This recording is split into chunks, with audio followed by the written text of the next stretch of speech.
Morning Read. As a Man Thinketh, Chapter 2, Effect of Thought on Circumstances. Man's mind may be likened to a garden, which may be intelligently cultivated or allowed to run wild. But whether cultivated or neglected, it must and will bring forth. If no useful seeds are put into it, then an abundance of useless weed seeds will fall therein, and will continue to produce their kind. Just as a gardener cultivates his plot, keeping it free from weeds and growing the flowers and fruits which he requires, so may a man tend the garden of his mind, weeding out all wrong and useless and impure thoughts, and cultivating toward perfection the flowers and fruits of right, useful, and pure thoughts. By pursuing this process, a man sooner or later discovers that he is the master gardener of his soul, the director of his life. He also reveals within himself the laws of thought and understands with ever-increasing accuracy how the thought forces of the mind elements operates in the shaping of his character, circumstances, and destiny. Thought and character are one, and as character can only manifest and discover itself through environment and circumstances, the outer condition of a person's life will always be found to be harmoniously related to his inner state. This does not mean that a man's circumstances at any given time are an indication of his entire character, but that those circumstances are so intimately connected with some vital thought element within himself that, for the time being, they are indispensable to his development. Every man is where he is by the law of his being, and thoughts which he has built into his character have brought him there. And in the arrangement of his life, there is no element of chance, but all is the result of a law that cannot err.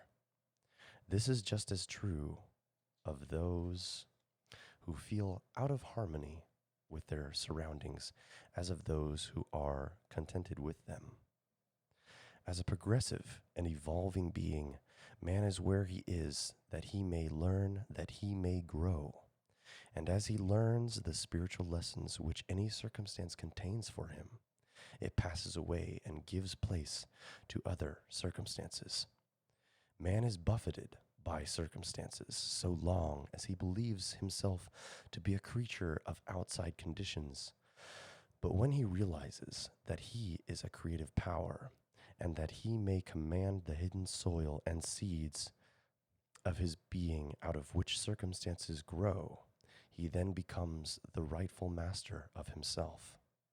That circumstances grow out of thought, every man knows who has for any length of time practiced self-control and self-purification, for he will have noticed that the alteration in his circumstances has an exact ratio with his altered mental condition. So true is this, that when a man earnestly applies himself to remedy the defects in his character and makes swift and marked progress, he passes rapidly through a succession of vicissitudes. The soul attracts that which it secretly harbors, that which it loves, and also that which it fears.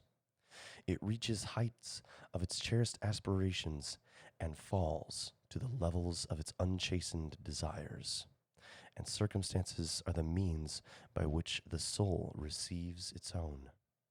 Every thought seed sown or allowed to fall into the mind and allowed to take root there produces its own, blossoming sooner or later into act and bringing its own fruitage of opportunity and circumstance. Good thoughts bear good fruit, bad thoughts, bad fruit. The outer world of circumstances shapes itself to the inner world of thought, and both pleasant and unpleasant external conditions are factors which make for the ultimate good of the individual.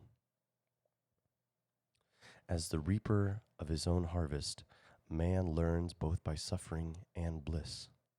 following the innermost desires, aspirations, thoughts, by which he allows himself to be dominated, pursuing the will o' the wisps of impure imaginings, or steadfastly walking the highway of strong and high endeavor.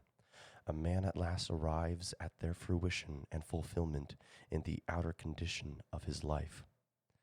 The laws of growth and adjustment everywhere obtains.